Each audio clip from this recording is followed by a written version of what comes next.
Hello friends, हम लोग Shakespeare की सीरीज में आज ये हमारा चौथी क्लास है। इसके पहले हमारी 3 क्लास हो चुकी हैं शेक्सपियर की लाइफ से रिलेटेड और शेक्सपियर की लाइफ और वर्क से रिलेटेड कुछ इंपॉर्टेंट टॉपिक को लेकर। इसके पहले हमने काफ़ी विस्तार से काफ़ी इंपॉर्टेंट पॉइंट, ऐसे पॉइंट जिनके बारे में हमको अक्सर जानकारी नहीं मिलती है और एग्जाम में ए पॉइंट जरूर आते हैं। तो आज हम जो है इस क्लास में शेक्सपियर उन दोनों क्लास के बाद इस क्लास में हम पढ़ने जा रहे हैं कुछ आगे की बातें। अगर आपने पिछली क्लासें नहीं देखी हैं तो उनको आप डिस्क्रिप्शन में लिंक दिया गया है, जिसको आप बहुत बाकायदा से आप देख सकते हैं और आप देखेंगे और आप के लिए काफ़ी हेल्पफुल होने वाली क्लासें हैं। तो अब हम चलते हैं इस क्लास में आगे चलते हैं। तो जो पीछे का हो गया है अब उसके आगे हम लोग पढ़ने जा रहे हैं।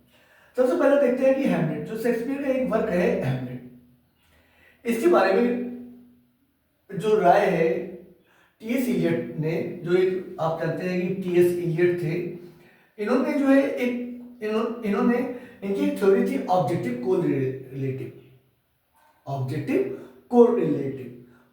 कोरिलेटिव का मतलब होता है मतलब ऑब्जेक्टिव कोरिलेटिव की थ्योरी में उन्होंने बताया था कि कोई भी नाटक हो, कोई भी ड्रामा हो, उसका जो मतलब उसके आसपास का जो माहौल होना चाहिए, जो उससे रिलेटेड कोई चीजें भी होनी चाहिए, वो सब भी क्या हो, वो सब भी ऐसा होना चाहिए कि जो ड्रामा का उद्देश्य हो उसको वो आगे बढ़ाते चले।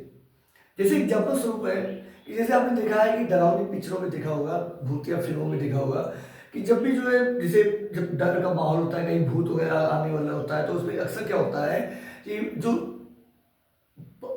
एक्टर होता है, जो व्यक्ति है, वो कमरे में अकेला बैठा रहता है, लाइट पकड़ने लगती है, हवाएं तेज चलने लगती हैं, पर्दे उड़ने लगते हैं, दरवाजा जो है बोलता है की करके दरवाजा बोलता है। ये सारी चीजें क्या है? ये सारी चीजें जो उनको फिल्म बनाते समय जो उसका उद्देश्य है कि डर का माहौल पैदा किया जाए। मतलब मेन उद्देश्य क्या है इस सब उस सीन को बनाने का कि जो दर्शक हैं उनके अंदर डर का माहौल पैदा किया जाए। तो इसलिए जो डर का माहौल पहले पैदा बनाने के लिए वो क्या करते हैं कि वो इतना सारा मतलब करते हैं कि हवाएं चल रही हैं, बिजली चमक रही है, बिल्ली भी बोलने लगती है, उसमें म्याऊं करने लगती है, ऐसे करके आवाज आने लगती है। तो ये सब क्या है? ये सब ऑब्जेक्टिव कोरिलेटिव का पार्ट है। टी.एस. इलियट ने इसको माना है कि एक कोई भी ड्रामा हो, कोई भी लिटरेचर है, उसमें जो है ऑब्जेक्टिव कोरिलेटिव का होना बहुत जरूरी है। मतलब कि जो स्टोरी है, स्टोरी के अलावा कोई माहौल भी ऐसा होना चाहिए जो कि क्या हो, ऑब्जेक्ट जो आपका उद्देश्य है, जो भी माहौल चल रहा है उसको आगे बढ़ाने वाला। तो इसके बारे में टी.एस. इलियट ने कहा है कि हैमलेट को कहा है कि Hamlet is a artistic failure. Hamlet is a artistic failure. Artistic failure इसको बोला है। किसको? हैमलेट को। जो हैमलेट ड्रामा है उसको इन्होंने क्या बोला है? हैमलेट को बोला है कि आर्टिस्टिक फेलर है। क्यों आर्टिस्टिक फेलर है? क्योंकि इसमें जो है ऑब्जेक्टिव कोरिलेटिव जैसी कोई चीज नहीं है। मतलब कि जो हैमलेट का जो उद्देश्य है, जो कहानी का उद्देश्य है, उस जो अगल बगल का माहौल है, वो माहौल उससे जो है एकदम विपरीत है। मतलब ठीक है ना। लेकिन उसके अलावा इसको जो है उन्होंने ये भी कहा है कि हैमलेट को क्या माना? Hamlet is a Mona Lisa of literature. उन्होंने हैमलेट को लिटरेचर का मोनालिसा माना। जैसे मोनालिसा की मूर्ति आर्ट है, मोनालिसा का आर्ट है जिसमें मोनालिसा की तस्वीर बनाई गई है, ड्राइंग है, ठीक है ना। उसके बारे में कहा जाता है कि वो आर्ट की दुनिया का एक स्तंभ है।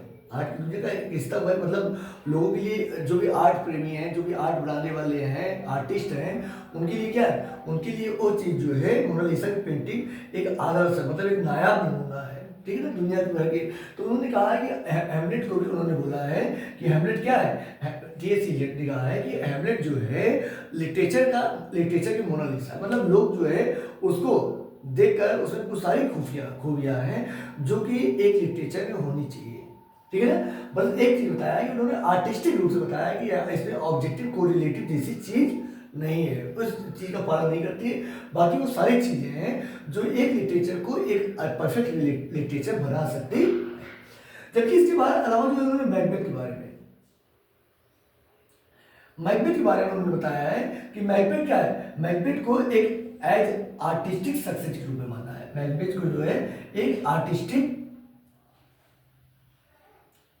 सक्सेस माना है। क्या माना है? आर्टिस्टिक सक्सेस माना है। मतलब हैमलेट को तो टी.एस. इलियट ने क्या माना, हैमलेट के लिए तो उन्होंने कहा कि ये आर्टिस्टिक फिलर है। और क्यों आर्टिस्टिक फिलर है, इसके बारे में भी आप जाना कि इसमें उन्होंने माना कि ये ऑब्जेक्टिव कोरिलेटिव जो उनकी थ्योरी थी उस थ्योरी के हिसाब से, क्योंकि ये आप जानते हैं कि एक अच्छे क्रिटिक्स थे, ठीक है ना, एक क्रिटिक थे, तो उन्होंने जब इसका क्रिटिकल वो किया तो पता लगा कि उन्होंने माना कि आर्टिस्टिक फेलर है, लेकिन जबकि मैकबेथ को उन्होंने आर्टिस्टिक सक्सेस के रूप में माना है। उसके बाद ये अगला पॉइंट हमारा आता है कि शेक्सपियर का जो फर्स्ट प्ले है, इनका जो फर्स्ट प्ले जो माना जाता है उसे माना जाता है कि हेनरी फोर्थ का पार्ट का जो पार्ट 1 प्ले है, इसको ये माना जाता है कि शेक्सपियर के द्वारा लिखा गया सबसे पहला प्ले जो है हेनरी फोर्थ पार्ट 1 है। लेकिन जो है फर्स्ट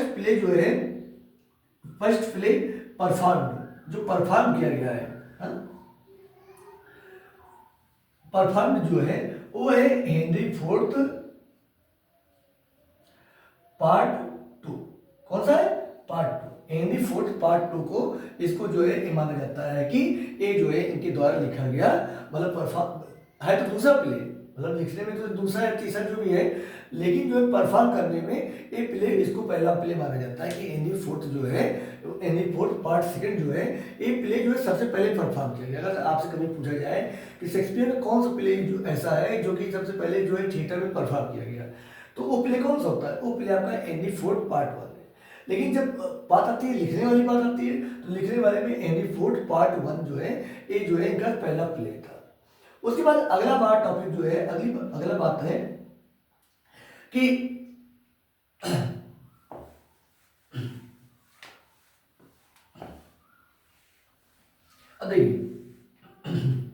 अगला जो है हमारा टॉपिक, अगला चीज हमारा ये है कि जो एक आपने सुना होगा कि थॉमस हार्डी ने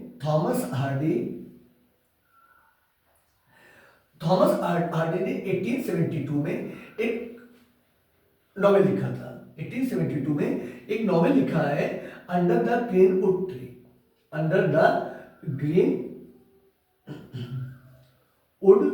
ट्री। एक नॉवेल था किसका? थॉमस हार्डी का। एक बहुत फेमस नॉवेल ये है, ठीक है। ये जो इनका दूसरा नॉवेल था थॉमस हार्डी का, ये दूसरा नॉवेल था। और इसके पहले जो है पहला नॉवेल थॉमस हार्डी का आया था 1871 में, डिस्पेयर रेमेडी आया था पहला नॉवेल। और उसके पहले भी एक नॉवेल इनका आया था जो कि पब्लिश नहीं कराया गया, ठीक है। तो सबसे पहला नॉवेल का था डिस्पेयर रेमेडी, और दूसरा जो है, ठीक है, और दूसरा आया इनका अंडर द ग्रीनवुड ट्री, ठीक है। तो ये अंडर द ग्रीनवुड ट्री का जो टाइटल है, जो इसका टाइटल है, ये जो टाइटल था इसका, जो इसका टाइटल है, ये टाइटल जो है जो शेक्सपियर का एक प्ले था एज यू लाइक इट। कौन सा प्ले था? As you like it. ये जो प्ले था एज यू लाइक इट, इनका ये जो ड्रामा था, ये जो ड्रामा है शेक्सपियर का, उस ड्रामे में एक सॉन्ग था, उस ड्रामे में एक सॉन्ग है, उसी में से एक टाइटल लिया गया। अगर आप जैसे आपसे भी पूछा जा सकता है कि अंडर द ग्रीनवुड ट्री जो है ये सॉन्ग कहाँ पर है, किस ड्रामे में है, तो ये भी आप कह सकते हैं कि अंडर द ग्रीनवुड ट्री जो है एज यू लाइक इट में है। और कभी कभार ऐसा भी पूछा जा सकता है कि under the greenwood tree song कहाँ, मतलब किसने लिखा था अंडर द, ठीक है ना, who wrote under the greenwood tree song. तो आपके दिमाग में क्या होता है, अक्सर क्या होता है कि under the greenwood tree novel की बात आ जाती है, और झट से उसमें अगर थॉमस हार्डी का नाम है तो तुरंत जो है क्या करते हैं, थॉमस हार्डी को जो है टिक कर देते हैं कि बस ये हमारे आंसर। लेकिन ये इसका आंसर जो है हमारा गलत हो सकता है। इसलिए आपको बहुत ध्यान से देखना है कि जब नॉवेल की बात आए तो थॉमस हार्डी को बताना है, और जब सॉन्ग की बात आए तो शेक्सपियर को बताना है। है, ठीक है ना। और शेक्सपियर ने ये under the green tree song जो है किसमें लिखा था, एज यू लाइक इट में लिखा था, ठीक है ना। अभी जब आगे हम जो है इसके बारे में जब पूरा डिटेल से समझेंगे, जितने भी प्ले हैं उनके एक एक प्ले के बारे में अच्छे से, ठीक है ना, एक एक प्ले के बारे में अच्छे से उसकी समरी भी देखेंगे, उसके सारे कैरेक्टर भी देखेंगे अच्छे से, और उसका क्रिटिकल अप्रिसिएशन भी हम करेंगे। और उसके अलावा जो है इनका जो है कहाँ से इनका सोर्सेज क्या था शेक्सपियर के लिए, ये कब परफॉर्म किए गए, ये कब पब्लिश हुए, इस सब के बारे में हम अच्छे से जानकारी लेंगे। तो इसके लिए आपको क्या करना है, केवल आपको चैनल को सब्सक्राइब कर देना है, ताकि जो भी आपका इससे रिलेटेड जो है जो भी वीडियो रहे वो आपके पास उसकी नोटिफिकेशन आपके पास पहुंच जाए। तो इसके बाद अगला बात, ठीक है ना, तो ये चीजें हैं। उसके बाद अगली चीज हमारी ये है कि एक चीज आपका है कि 7 ages of man, 7 ages of man, 7 ages of man, ठीक है ना, 7 एजेस ऑफ मैन। एक चीज जो है एक चीज जो है ये भी आपको कहाँ मिलता है, ये भी आपको एज यू लाइक इट में मिलता है। किसमें मिलता है, एज यू लाइक इट, ठीक है। इसके जो है 7 एजेस ऑफ मैन की बात जो है, ये एज यू लाइक इट में एक कैरेक्टर थे जिनका नाम था जैकस। जिनका नाम क्या था, जैकस। उसमें आपने पढ़ा होगा कि ऑलिवर, ऑरलैंडो और जैकस 3 भाई थे। तो जो जैकस जो था वो सबसे छोटा भाई था, ठीक है ना, वो सबसे छोटा भाई था। तो उसी ने लास्ट में प्ले के लास्ट में ये बात बोली है कि 7 एजेस ऑफ मैन के बारे में बात उसने ही बोली थी। लेकिन ठीक है ना, तो आपसे कभी कभार ये भी पूछा जा सकता है 7 एजेस ऑफ मैन की बात का मतलब 7 एजेस ऑफ मैन जो है कहाँ पर है, तो ये एज यू लाइक इट में है, शेक्सपियर के द्वारा लिखा गया है। और इनसे रिलेटेड एक चीज और है, इसके बारे में मुल्कराज आनंद ने भी एक नॉवेल भी लिखा है। इनका नॉवेल की जो है नॉवेल का कलेक्शन है इनका, नॉवेल का कलेक्शन है इनका, ठीक है ना। एक किसका है, एक जो है मुल्कराज आनंद का है। किसका है, मुल्कराज आनंद का है, ठीक है। तो इससे आपसे 2 चीजें पूछी जा सकती हैं। 7 एजेस ऑफ मैन जो नॉवेल है वो किससे रिलेटेड है, तो मुल्कराज आनंद से रिलेटेड है। 7 एजेस ऑफ मैन किस ड्रामा में है, तो किस ड्रामा में है, जो लाइक इट में है।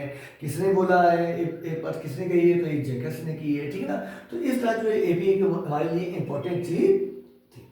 उसके बाद आगे आप देख रहे हैं कि देखिए अब उसमें क्या है कि जैसे शेक्सपियर ने जो है 39 प्ले लिखे हैं, शेक्सपियर ने 39 प्ले लिखे हैं।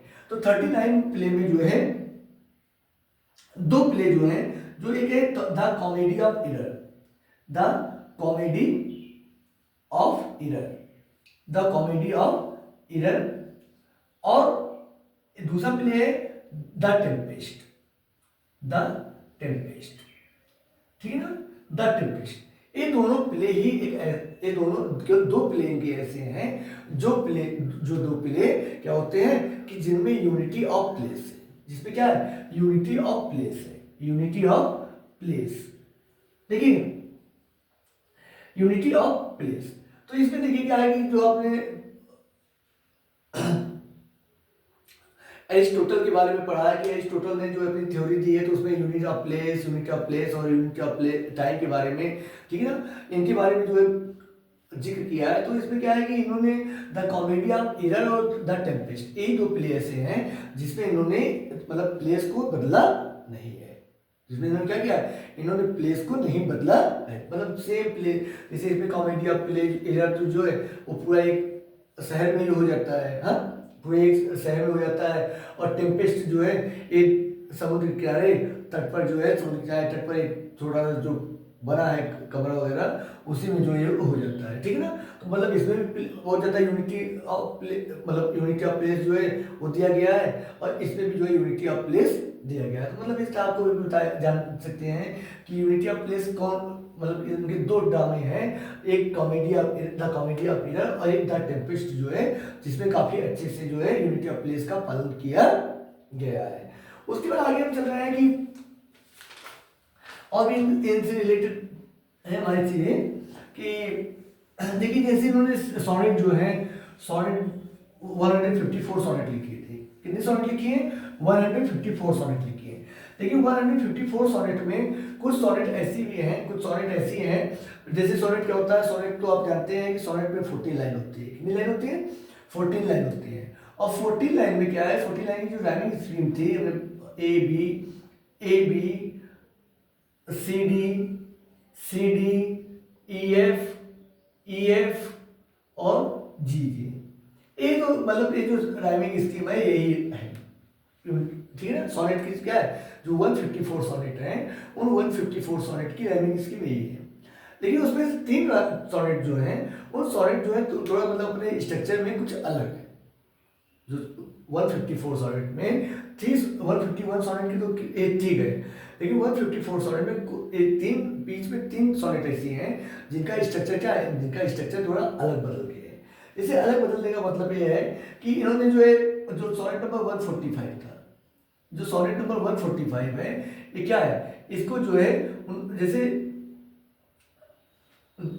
इयम्बिक पेंटामीटर की जगह इसको किस में लिखा, इयम्बिक टेट्रामीटर लिख दिया है। किसमें लिख दिया है? इसमें लिख दिया है, ठीक है ना। इसको जो है मतलब जैसे पेंटामीटर आप जानते हैं, पेंटामीटर क्या होता है, 5 स्लेबल होते हैं। एफएम कितने स्लेबल होते हैं? 5। इयम्बिक में, इयम्बिक का मतलब होता है 2 स्लेबल और पेंटामीटर का मतलब है 5। पेंटामीटर क्या मतलब है, इयम्बिक का मतलब है 2 स्लेबल, 2 स्लेबल, और टेट्रामीटर का मतलब है 4 इयम्बिक, ठीक है ना। टेट्रामीटर का मतलब क्या है, 4 इयम्बिक, तो 4 गुना 8 स्लेबल। कितने स्लेबल हो जाते हैं? 8 स्लेबल। और जो पेंटामीटर था, पेंटामीटर में कितने हैं, पेंटामीटर, हाँ, पेंटामीटर जो स्लेबल है, इयम्बिक पेंटामीटर, इयम्बिक पेंटामीटर। तो इयम्बिक में क्या होता है, इयम्बिक में 2 होते हैं। ये पहला जो है, पहला लो होता है और दूसरा हाई होता है। दूसरा क्या होता है? दूसरा हाई होता है। तो मतलब इस तरह कुल मिला के 2 होते हैं। और पेंटामीटर का मतलब है 5 बार। तो इयम्बिक को 5 बार यूज किया जाता है, मतलब पहले स्लो फिर हाई, फिर स्लो फिर हाई, फिर स्लो फिर हाई, ऐसे करके ये इसकी जो स्लेबल है वो उस तरह स्लेबल चलता है।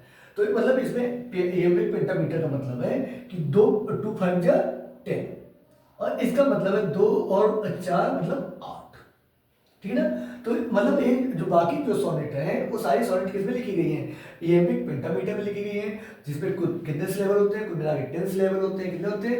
10 स्लेबल, मतलब 5 जो है इयम्बिक होते हैं, 5 इयम्बिक स्लेबल होते हैं।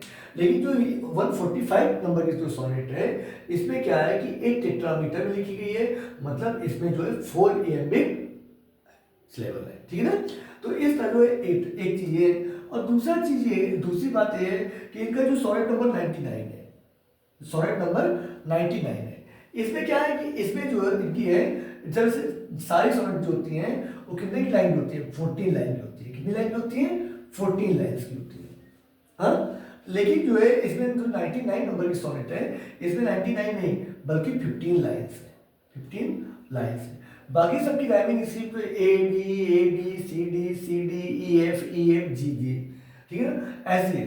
लेकिन इसकी जो राइमिंग स्कीम है वो है A B A C D E F और जी जी। ए जो है, ए इसकी राइमिंग स्कीम है, ठीक है ना।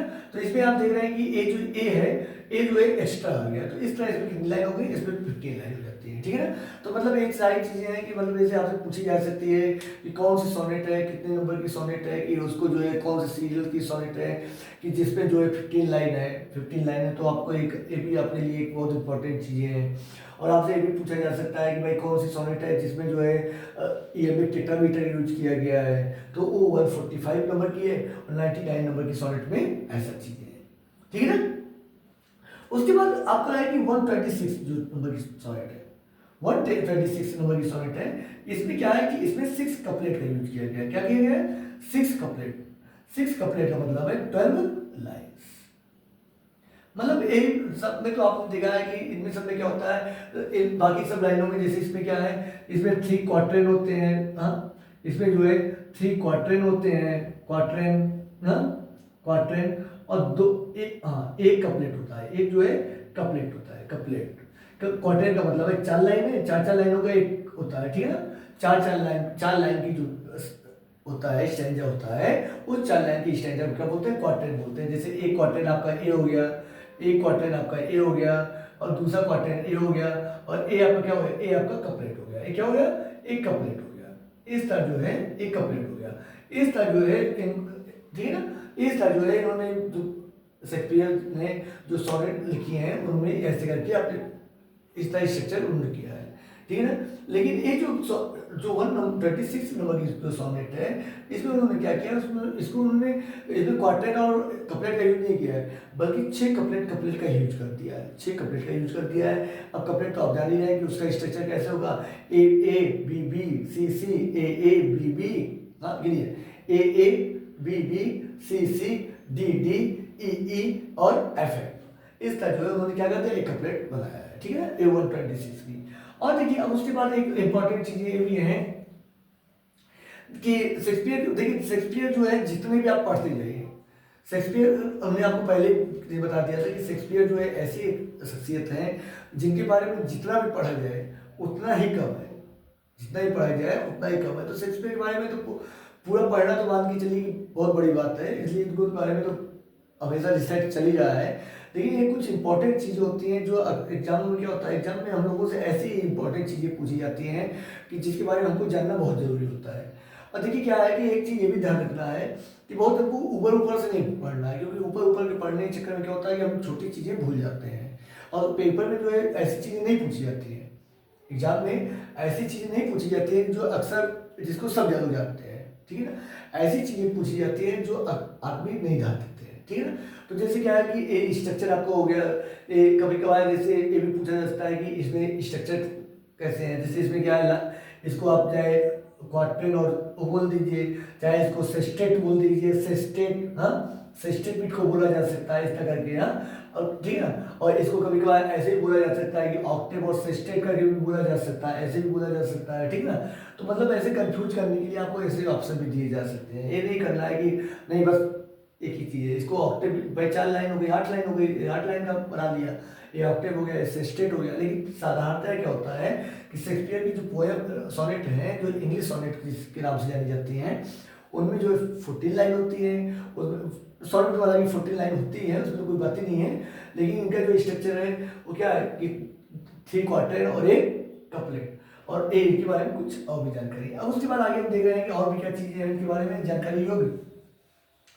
तो जानकारी होगी और भी चीज़ें हमारे पास, हमारे ए के बारे में ये चीज़ें हैं कि इनकी जो 3 टॉप जो इनका है, आपका क्या कहते हैं, जो इनके 4 ट्रेजेडी हैं, जो 4 ट्रेजेडी हैं उसके बारे में कुछ बॉलीवुड में फिल्में बनाई जा गई हैं, जिससे आधारित जो है कुछ फिल्में बनाई गई हैं, जिसमें जो है इनके बारे में हेमलेट के बारे में, मैकबेथ के बारे में और अथेलो के बारे में फिल्म बनाई गई है। किसके बारे में, हेमलेट के बारे में। हेमलेट पर एक फिल्म बनी है हिंदी फिल्म में। अगर आपको हेमलेट की स्टोरी आपको समझना है, ठीक है ना, अगर आपको हेमलेट की स्टोरी समझना है तो आप जो है इसके लिए आप हैदर फिल्म है, कौन सी फिल्म है, हैदर फिल्म है, इस फिल्म को आप देख सकते हैं। आपको देखिए काफ़ी अच्छे से समझ में आएगा कि हेमलेट की स्टोरी क्या रही है, क्योंकि ये जो हैदर फिल्म है, ये फिल्म जो है हेमलेट पर ही आधारित है। उसके बाद इनकी एक दूसरा है मैकबेथ। मैकबेथ जो था, ठीक है ना, मैकबेथ जो है इसको आप जानते हैं कि इनका लॉन्गेस्ट ट्रेजेडी भी है, लॉन्गेस्ट प्ले भी है, और शॉर्टेस्ट ट्रेजेडी की जब बात आती है तो मैकबेथ है, ठीक है ना, जिसके बारे में हमने पहले भी काफ़ी विस्तार से जाना कि किसमें कितनी लाइनें हैं, कितने वर्ड हैं, जिसके बारे में हमने काफ़ी अच्छे से जाना। तो मैकबेथ जो है, मैकबेथ के बारे में आपकी पिक्चर एक बनी है मकबूल। कौन सी बनी है, मकबूल एक फिल्म है, एक इनके बारे में बनी है। उसके बाद इनकी जो तीसरी है अथेलो। अथेलो जो है इसके बारे में एक फिल्म बनी है ओमकारा। ये ओमकारा जो है शाहरुख खान की फिल्म है। इसको भी आप ऐसे भी आप जानकारी ले सकते हैं। अगर इसकी स्टोरी आपको देखना है तो फिल्म को भी आप देख लेंगे तो उसके बारे में भी आपको काफ़ी अच्छी सी जानकारी मिल जाएगी। मतलब ये 3 फिल्में जो हैं जो इन पे इस प्ले पर आधारित है, वो हैदर हेमलेट पर, मकबूल फिल्म मैकबेथ पर, और ओमकारा जो है अथेलो पर रिलेटेड है। इस तरह जो है इनके बारे में काफ़ी अच्छे से जानकारी जानी है, ठीक है ना। इस तरह इनके बारे में काफ़ी अच्छे से जानकारी जानी कि यहाँ कुछ रिलेटेड चीज़ें हैं जो अक्सर हमको जो है एग्जाम में फंसाते रहते हैं, ठीक है ना। उसके बाद अगला भी इनके बारे में एक भी है कि जो इनके जो दो इन्होंने जो दो लॉन्ग नरेटिव पोएम लिखी है, ठीक है ना, लॉन्ग नरेटिव पोएम, इनके लॉन्ग नरेटिव पोएम जो थी वो उसके लिए हमारी ट्रिक भी है, लॉन्ग नरेटिव पोएम के लिए वी के एक ट्रिक है इसकी, ठीक है ना, लॉन्ग नरेटिव पोएम के लिए एक ट्रिक है इनकी कि V K V R P P P P L F Q, L F Q, ये जो है इनकी इनकी जो कुछ पोयम है, जो इनकी कुछ पोयम है उसके बारे में है, ठीक है ना। तो पी से जो है Venus and Adonis, Venus and Adonis, ये इनका एक वर्क है एडोनिस, ठीक है ना, जो कि 1593 में लिखा गया था, ठीक है ना। देखिए क्या हुआ था कि आप जानते हैं कि इन्होंने 1589 से जो है ड्रामा ज्वाइन कर लिया था, ड्रामा लिखना चालू कर दिया था शेक्सपियर ने, और 1589 के बाद 1592 तक तो लिखते गए। लेकिन आप ये जानते हैं कि शेक्सपियर के समय में, जब शेक्सपियर थे तो दुनिया में, यूरोप में जो है प्लेग बहुत परेशान कर रहा था, बार बार प्लेग आ जाता था, बार बार प्लेग आ जाता था, एक बार जाता था और फिर भी कैसे भी लाइन जब कंट्रोल में आने लगती थी फिर पता लगा आ जाए। तो जैसे अब की बार कोरोना फैला था अपने यहाँ ना, कोरोना फैला था तो पता लगा कि लॉकडाउन हो गया था, पूरा लॉकडाउन, सारी चीज़ें बंद कर दी गई थी। तो ये लॉकडाउन जो है कोई पहले की चीज़ नहीं है, पहली बार की बात नहीं है, ठीक है ना। ऐसे लॉकडाउन जो है हमेशा पहले भी लगते हुए आए हैं। जैसे अभी आपने सुना कि सारे सिनेमा हॉल बंद कर दिए गए, सारी मार्केटें बंद कर दी गई, हाँ, लॉकडाउन में आप लोगों ने देखा है। तो उसी तरह लॉकडाउन ये हमारे आपके लिए नया है, लेकिन दुनिया में पहली बार नहीं हुआ। एक लॉकडाउन जो है कई बार पहले भी लगाया जा सकता। तो ऐसे 1593 में जो है यूरोप में भी लॉकडाउन आया था।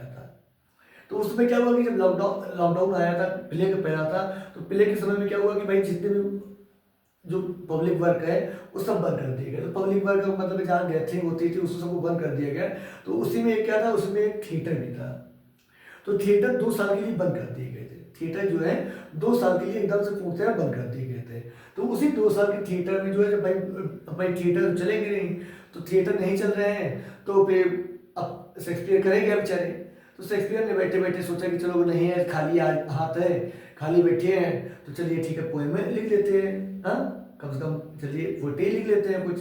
तो उसी को बैठने में इन्होंने क्या लिखा, इन्होंने वीनस एडोनिस और रेप ऑफ ल्यूक्रेसी लिखा, रेप ऑफ ल्यूक्रेसी, ल्यूक्रेसी लिखा। इसको 1594 में लिखा। किसमें लिखा?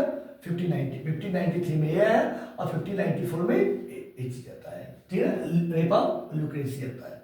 अब देखिए इनके बारे में हम विस्तार से जान लेते हैं कि रेप ऑफ ल्यूक्रेसी और वीनस एडोनिस के बारे में भी हम जान लेते हैं काफी अच्छी, ठीक है ना, कि इनका भी स्ट्रक्चर जान लेते हैं, इनका स्ट्रक्चर क्या है। तो इनका स्ट्रक्चर रहता कि ये जो है इस सेस्टेट में है। किसमें? सेस्टेट। सेस्टेट का मतलब होता है 6 लाइन का स्टेंजा।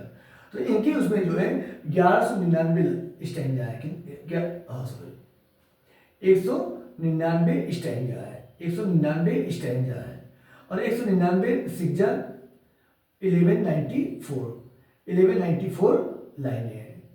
और इसकी जो राइमिंग स्कीम है, इसकी जो वीनस एंड एडोनिस की जो राइमिंग स्कीम है वो कैसी है, वो ए बी और सी सी।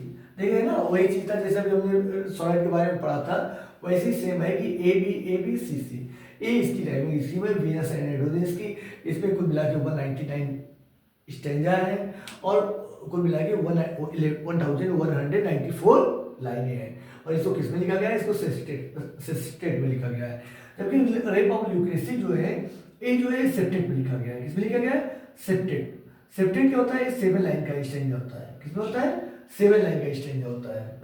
इसमें जो है, इसमें 265 कितनी लाइन है? 265 स्टेंजा है। कितनी स्टेंजा है? 265 स्टेंजा। और 265 स्टेंजा का मतलब है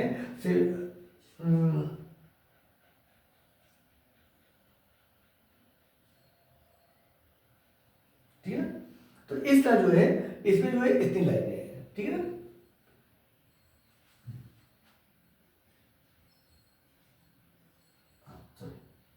इतनी लाइनें 1855 लाइनें इसमें। तो मतलब हमने इसमें देखा कि रेप ऑफ ल्यूक्रेसी जो है इसमें लिखा गया है सेप्टेट में, इसमें 7 लाइन है, जबकि स्टैंजा जो है 265 है, और कुल मिला के 1855 लाइनें हैं। लेप ऑफ यूक्रेसी जो है 7 लाइन की स्टेंजा मतलब सेप्टेट में लिखा गया है, और वीनस एंड एडोनिस जो है सिस्टम में लिखा गया है, जिसमें 6 लाइनें हुआ करती थी, ठीक है ना। तो उसके बाद ये तो वी से वीनस हो गया, आर से लेप ऑफ यूक्रेसी हो गया, और उसके बाद आ रहा है पी से आ रहा है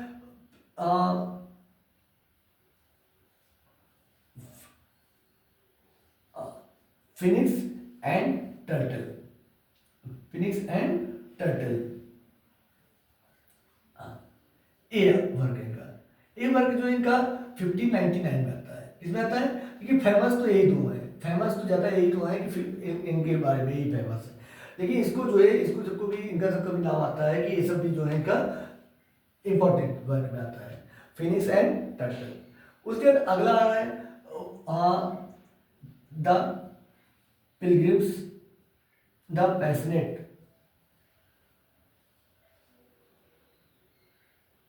पिलग्रिम, इसको माना जाता है कि 1602 में आया था, 1602 में आया था। उसके बाद अगला आता है lovers complaint, lovers complaint, lover complaint, ये भी इनका वर्क आता है, लवर्स कंप्लेंट, ये भी आता है इनका, ठीक है ना। इसको माना जाता है कि 1609 के लगभग में लिखा गया था, 1609 के लगभग में लिखा गया था। उसके बाद अगला आ रहा है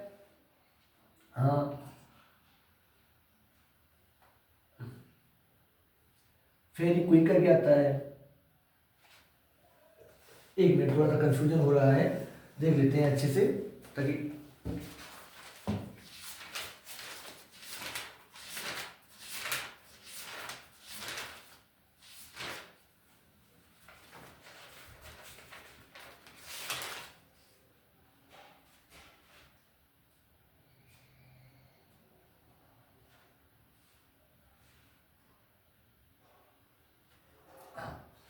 देखिए हाँ एक चीज ए जो है ए वर्क इनका है the funeral elegy, a funeral elegy, ठीक है ना, आ फनरल एलिजी, इसका जो है ए का वर्क आता है, फनरल एलिजी ए भी आता है इनका वर्क। इस वर्क को माना जाता है कि 1612 में लिखा था इन्होंने, 1612 में इन्होंने लिखा था। और उसके बाद जो लास्ट वर्क आ रहा है इनका क्यों से एक इसको माना जाता है टू द क्वीन, क्या माना जाता है, to the queen, to the queen, to the queen आता है।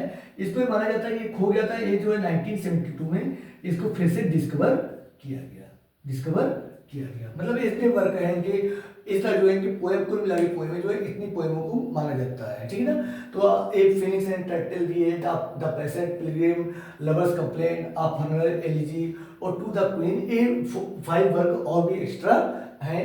लेकिन सबसे ज़्यादा हम लोग इसके बारे में चर्चा करते हैं वीनस एंड एडोनिस और रेप ऑफ यूक्रेसी के बारे में एक्स्ट्रा जो है चर्चा करते रहते हैं, ठीक है ना। तो इस तरह के वर्क है जिनके बारे में हमको जरूर जानना चाहिए। अब मिलते हैं आपसे और भी अगली क्लास में। उम्मीद है कि आपको क्लासें अच्छी लगती होगी, आपको काफ़ी जानकारी मिलती होगी और ये क्लासें जो है आपके लिए बहुत हेल्पफुल होगी, ठीक है ना। तो अब हम मिलते हैं आपसे नेक्स्ट क्लास में। वीडियो कैसा लगा इसको कमेंट करके जरूर बताइए, और अगर आपको क्लासें हेल्पफुल आपको लग रही हैं तो प्लीज़ चैनल को जरूर सब्सक्राइब कीजिए और अपने दोस्तों में भी शेयर कीजिए।